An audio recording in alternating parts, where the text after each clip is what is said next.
Halo semuanya, penonton YouTube. Kami di sini dari kelompok 10. Pada video kali ini akan mendiskusikan tentang case 8.2. Nah, di sini sebelum kita masuk ke dalam kasusnya atau case-nya, alangkah baiknya kita memperkenalkan diri kami terlebih dahulu. Pertama di sini nama saya Gusti Gede Ngurah Bimantia Diananta Arya. Kalian bisa manggil saya Abim. Dan NIM saya 18075252250. Lalu setelahnya ada, silakan diperkenalkan dirinya. Perkenalkan, nama saya Imade Kata Nagra Satya dari semester 5 dengan akhir. Perkenalkan nama saya Oh,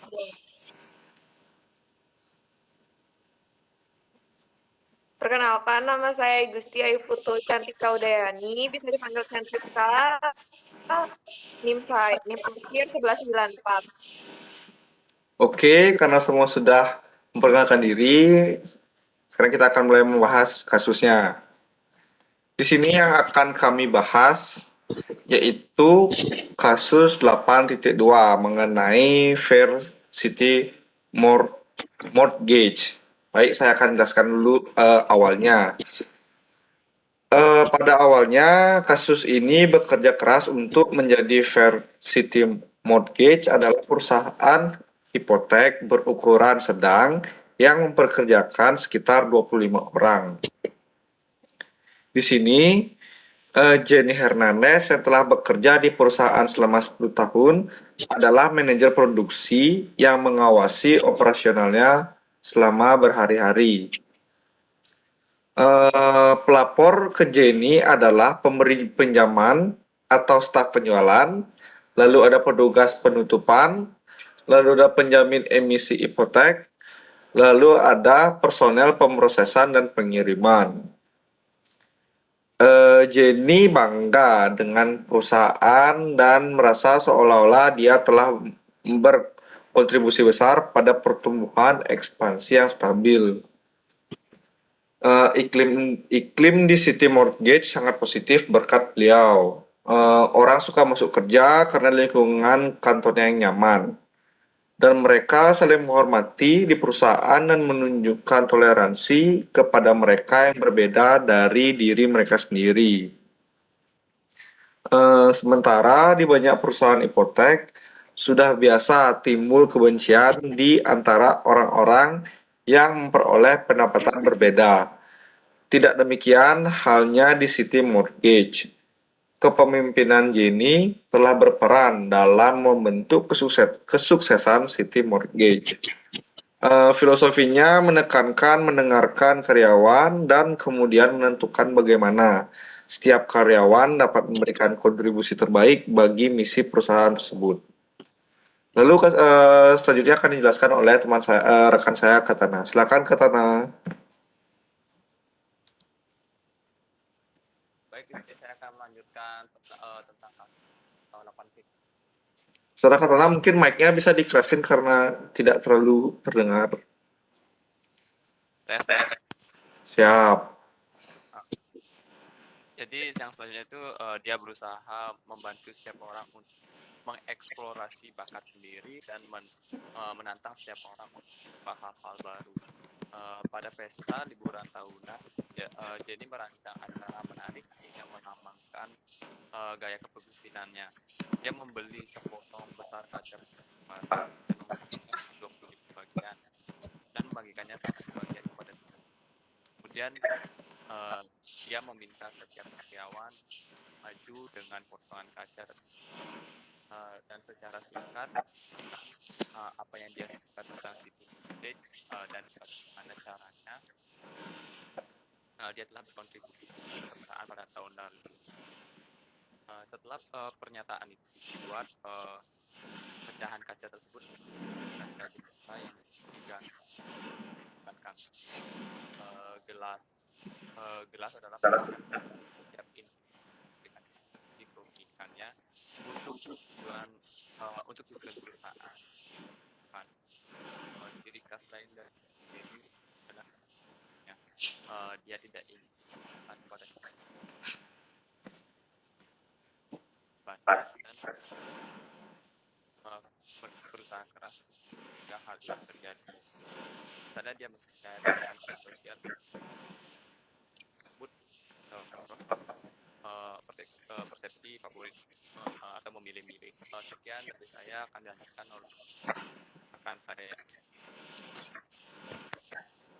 Baik, di sini saya akan melanjutkan tentang kasus yang tadi. Demikian pula, meskipun sahabatnya adalah salah satu pemberi pinjaman, dia jarang terlihat berbicara dengannya. Dan jika iya, itu selalu tentang masalah bisnis. Jenny juga menerapkan prinsip keadilannya pada bagaimana informasi dibagikan di kantor.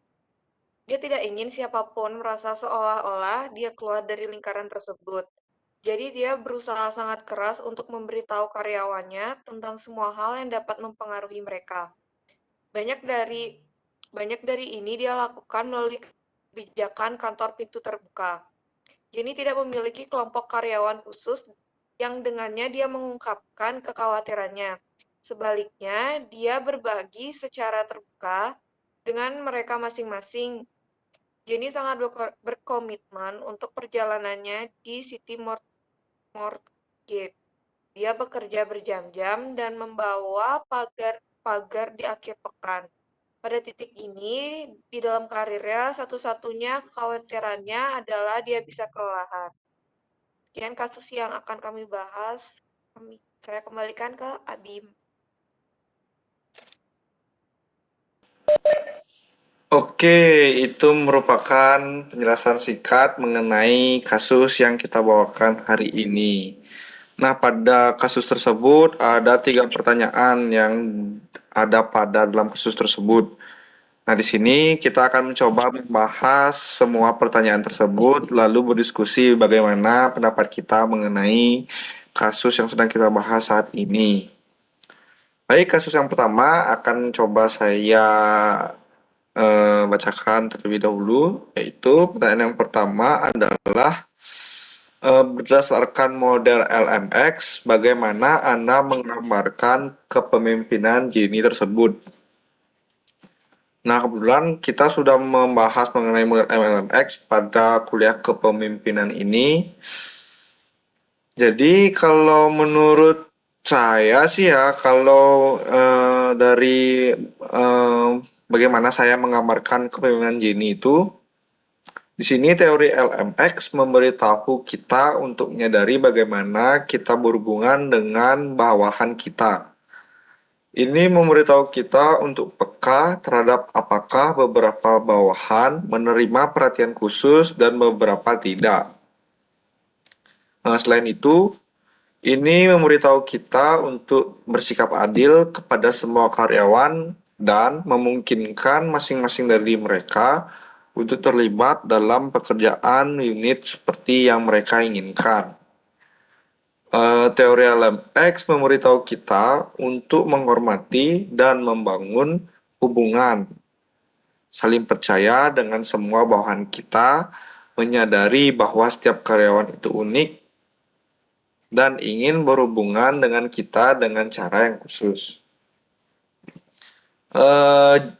Jenny mampu mengaplikasikan teori tersebut dengan keahliannya mengidentifikasi bahwa sesungguhnya setiap karyawannya memiliki keunikan masing-masing dan Jenny dapat mengimplementasikan pendekatan yang sesuai dengan keunikan para karyawannya. Baik, itu menurut saya bagaimana saya menggambarkan kepemimpinan dari Jenny. Baik, pertanyaan nomor 2, silakan. Mungkin Saudara Katana ingin coba menjawab, silakan.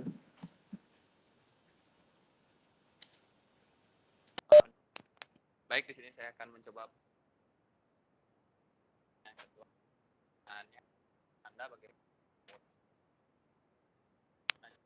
tanggapannya menurut saya. Saudara Katana, mic-nya tidak terlalu jelas, mungkin coba dideketin. Tes. Saya ulang lagi. Jadi pertanyaan nomor 2 itu adalah menurut Anda bagaimana tanggapan karyawan di City Mortgage terhadap Jenny? Jadi kalau menurut pendapat kami, karyawan Jenny bereaksi dengan baik terhadap pendekatan Jenny. Hal ini karena Jenny memahami satu persatu keinginan yang dibutuhkan karyawan. Teori leader member exchange perlu diperhatikan mengarahkan perhatian kita pada pentingnya komunikasi dalam perkaraan berkualitas tinggi yang menganjurkan dalam teori LMX atau leader member exchange antara komunikasi yang efektif. Komunikasi adalah sarana dan akan menciptakan dan mempertahankan pertemanan yang bermanfaat dan yang efektif ditandai dengan rasa saling percaya dan rasa hormat. Nah, jadi apa yang dirasakan oleh karyawan di City Mortgage itu menggambarkan Jenny itu yang bersikap pengertian terhadap karyawannya karena Jenny dapat memahami sifat karyawan yang berbeda-beda, yang memiliki karakter yang berbeda-beda, di mana di sini teori LX atau teori leader member exchange sudah sangat diterapkan oleh Jenny yang membuat komunikasi antara leader dan karyawan terjalin dengan cepat, di mana jika komunikasi dan hubungan yang erat terjadi antara pemimpin dan bawahan akan membuat pekerjaan di suatu perusahaan akan membuat lebih optimal dan tidak memakan waktu dan tidak meminimalisir terjadinya miskomunikasi. Dan itu sudah dilakukan Jenny secara baik dengan dia menerima karakter karyawannya dan tidak membedakan dan tidak melakukan favoritisme yang memilih-milih karyawan baru jadi tidak berbakat, jadi tidak dilibatkan oleh suatu kegiatan yang penting, sedangkan yang berbakat akan selalu dilibatkan. Jika itu terus terjadi, maka karyawan akan stuck di sana saja, tidak akan membawakan prestasi yang baik untuk perusahaan ke depannya. Itu menurut untuk jawaban nomor 2, itu jawaban dari kami. Terima kasih.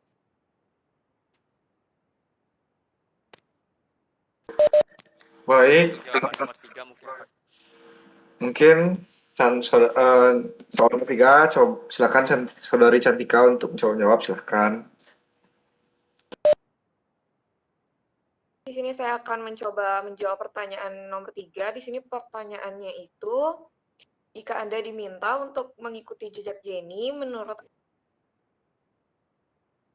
apakah Anda bisa atau ingin mengelola City Mortgage dengan gaya yang serupa? Di sini menurut saya, itu tentu saja saya ingin dan berharap bisa menerapkan tipe kepemimpinan yang ideal seperti yang Jenny lakukan. Pada teori LMX adalah teori deskriptif yang kuat.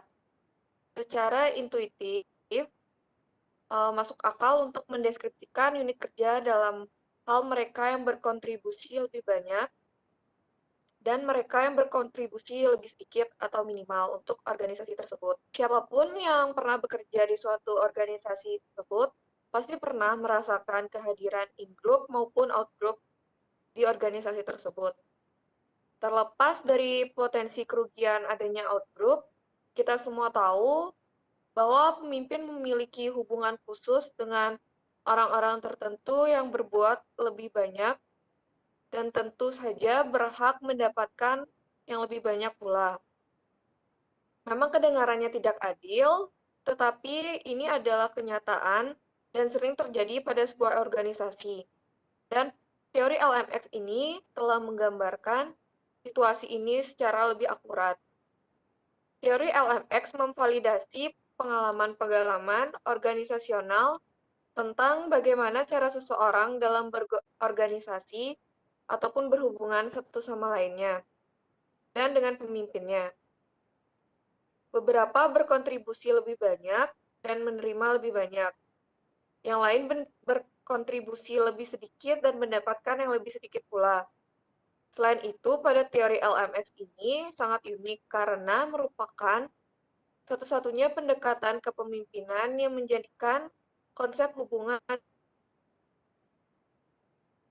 inti dari sebagai pimpinan tersebut. Pendekatan LMX ini lain menekankan karakteristik pemimpin, pengikut, konteks ataupun kombinasi dari ini, tetapi tidak satupun dari mereka membahas hubungan spesifik antara pemimpin dan setiap bawahannya.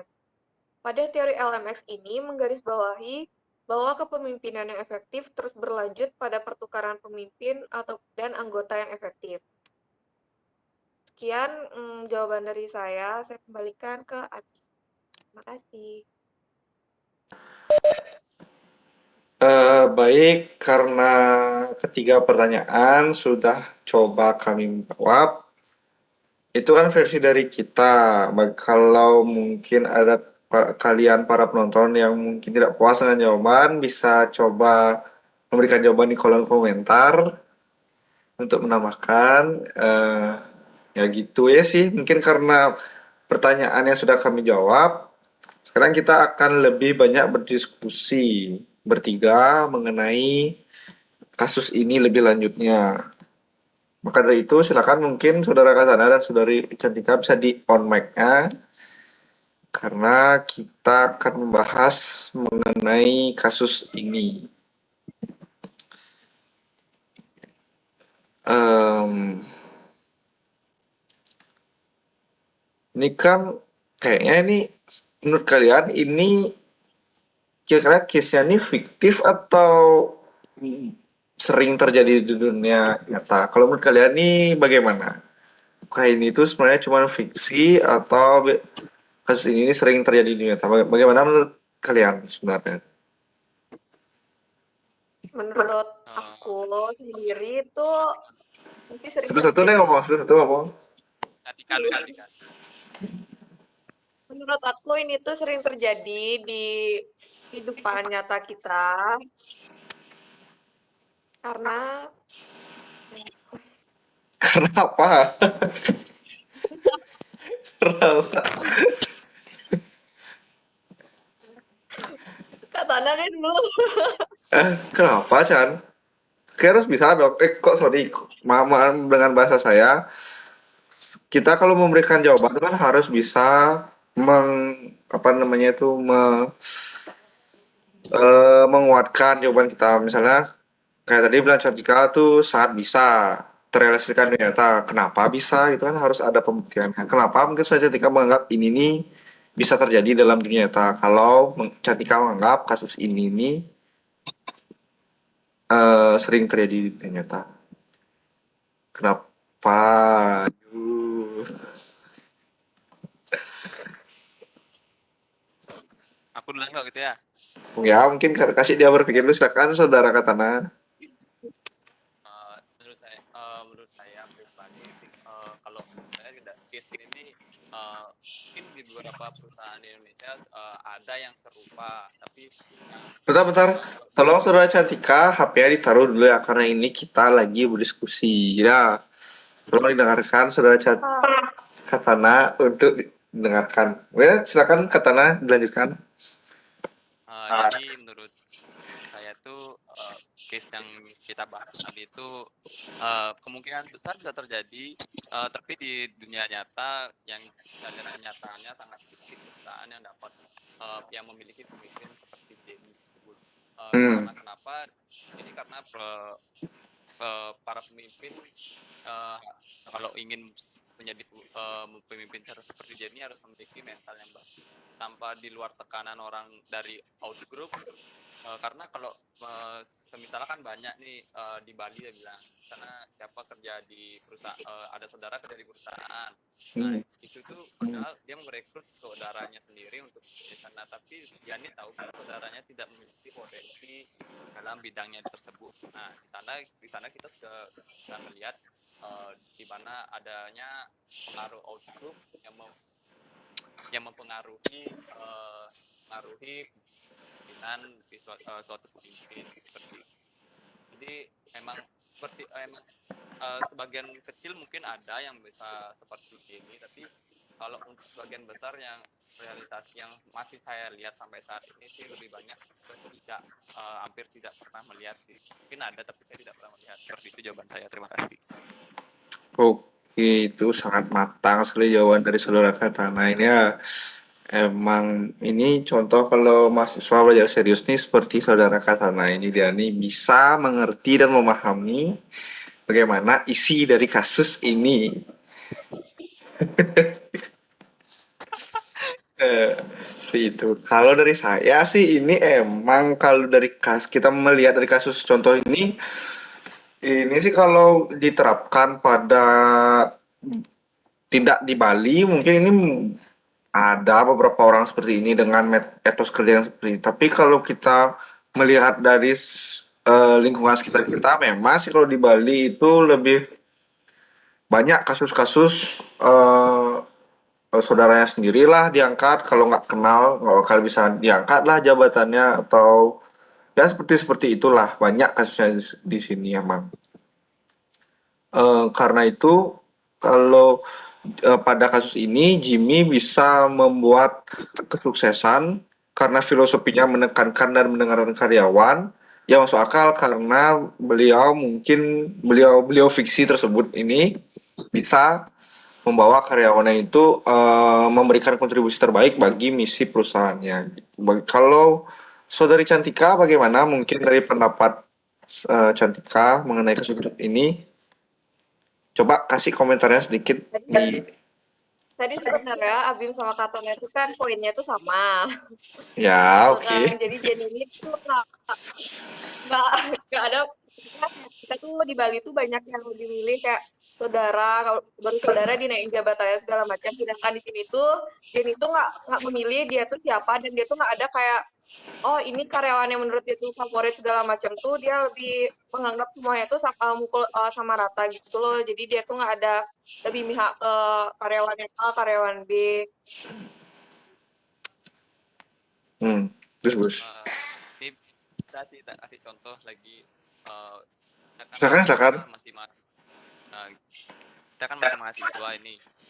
Hmm. Kita ambil contoh yang di sekitar lingkungan saya, mungkin di lingkungan Bali khususnya, itu organisasi pemuda Banjar. Nah itu juga kalau pemimpin harus, kalau saya bilang pemimpin harus memiliki sifat seperti beliau fiksi kalau kata Abim tadi, karena kalau kita memilih-milih teman saat menjadi pemimpin itu sudah secara otomatis menghancurkan generasi selanjutnya, karena mereka terus menganggap generasi selanjutnya itu tidak bisa apa-apa. Itu juga termasuk dalam negatifnya jika kita bertolak belakang dari sifat Jenny tersebut dalam kepemimpinan. Itu sih yang saya pernah alami sendiri seperti itu.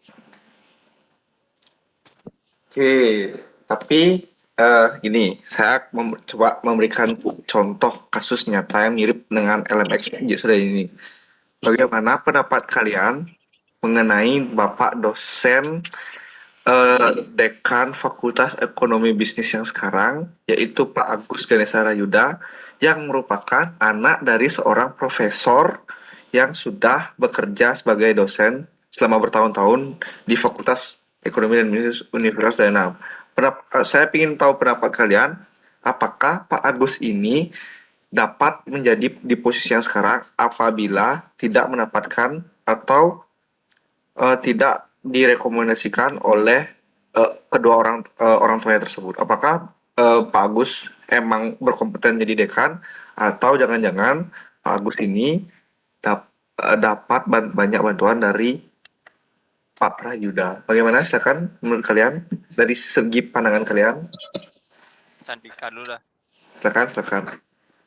Kalau menurut saya itu Pak Agus tuh sebenarnya nggak di backingin juga sama keluarga, ya istilahnya keluarganya itu Mak saya gimana, backingin, karena apa itu backingin? Mungkin orang-orang pada nggak ngerti backingin, Pak apa Agus itu backingin? direkomendasiin oleh Oh iya, keluarganya siap. tersebut, oleh itu karena menurut saya tuh Pak Ganesha tuh memiliki kemampuan yang cukup baik di di lingkungan organisasi karena dia itu kalau mengajar pun dia memiliki sikap yang tegas dan dia tuh tidak pernah memandang-mandang kayak si A ini anaknya siapa, si B ini anaknya siapa. Dan menurut saya Pak Ganesha itu juga memiliki banyak prestasi yang dapat diraih oleh dia sih menurut saya sih gitu. Oke, mungkin saudara Katana ingin coba menambahkan silakan.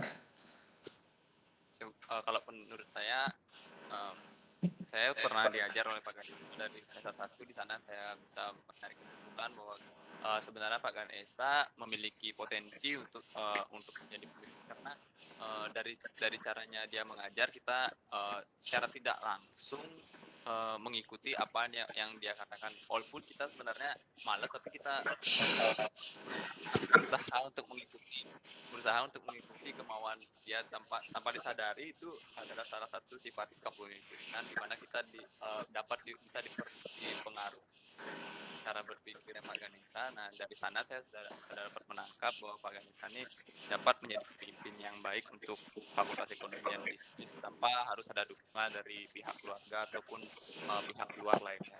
Itu sih menurut saya.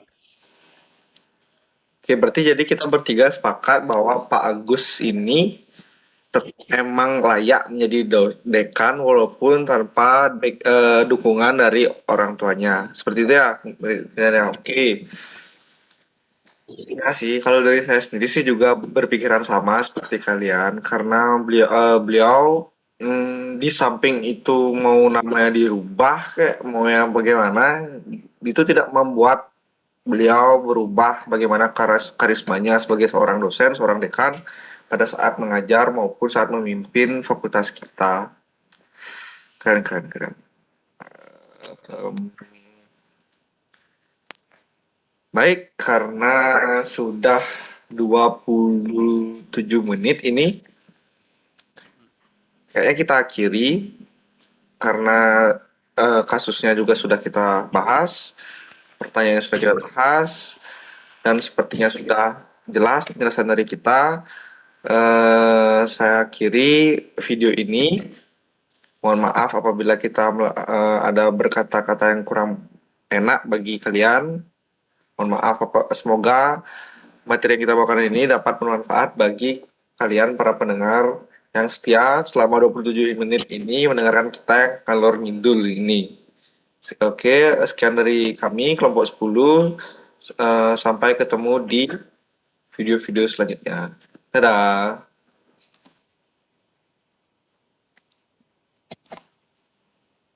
Nah, kita masuk sesi BTS. Oh. Apa BTS ya, Bim? Ini lagi 2 menit ya nih. Biar gini aja biar masuk ya tuh 30 menit ini suruh sama Pak Agus tuh.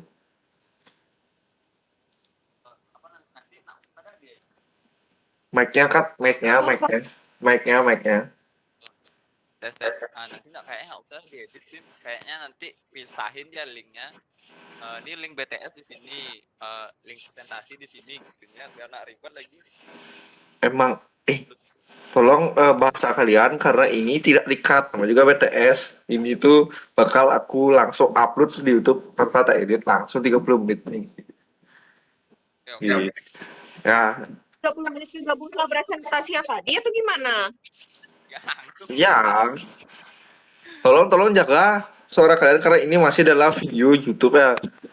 Ya emang behind the scene masa serius-serius ya santai lah gimana sekarang Cantika langgeng sama pacarnya yang baru dengar-dengar pacarnya sekarang Kenapa jadi dengar-dengar sekarang pacarnya ketua BEM loh itu kayak kata dengar-dengarnya kata kayak gitu kan kayaknya sih gitu tak dengar-dengar di kampus bagus ya sekarang ya katanya gitu kan kayaknya gimana kan mungkin Cantika banyak pasti belajar dari sosok pacar yang sebagai ketua BEM karena saya sendiri juga kenal dengan beliau. beliau siapa nih? Beliau Gusde Praba lah itu.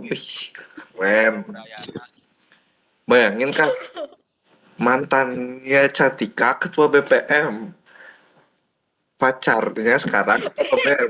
Gila gak tuh? Gila gak? emang gokil emang Cantika sih. Oh, maaf bahasa saya yang kurang sopan ya teman-teman ya. Gimana nih, udah 30 menit mau lanjut ngobrol nih? Udah dah, kita cukupin ya, kasihan ntar yang nonton nggak jelas. Nanya aku ya, mau nanya ntar dulu. Silakan, silakan. PS-nya kok bisa ngarahnya ke gue ya? Loh, nah juga behind the scene, di balik kita tuh harus berbicara di luar konteks dari perkuliahan, Chan. Gitu. Emang kita Ya, konteksnya ada, bagus ya, konteksnya aku. ya mau nanya silakan ya, aku siap jawab nih. Mau nanya apa? Silakan, silakan. Ya. Gimana sama Noper, Bim? Noper udah selesai UP, mau skripsi kan? Kebetulan pacar saya tercinta sudah melalui tahap-tahap yang penting dan Mas Tungkare tolong didoakan biar minggu ini bisa maju sidangnya karena kebahagiaannya dia kebahagiaan saya juga itu ya. Siap. Mohon maaf, ngantennya kapan, nikahnya kapan ya, Bim ya? Kan Noper udah mau tamat skripsi, udah selesai skripsian gitu. Ada peribahasa gini, Chan, nikah itu lama-lamaan bukan cepet-cepetan. Nah, ngapain kita cepet-cepet nikah? Kalau cepet ntar sebutnya, mending lama-lamaan, lama ntar gitu. Sorry ya, karena emang ini nih, dia nih emang gini soalnya. Kata, Kan ceweknya apa kak denger kak? Gimana, komitmen gimana? ini komitmen nih ceweknya komitmen. Ya dong.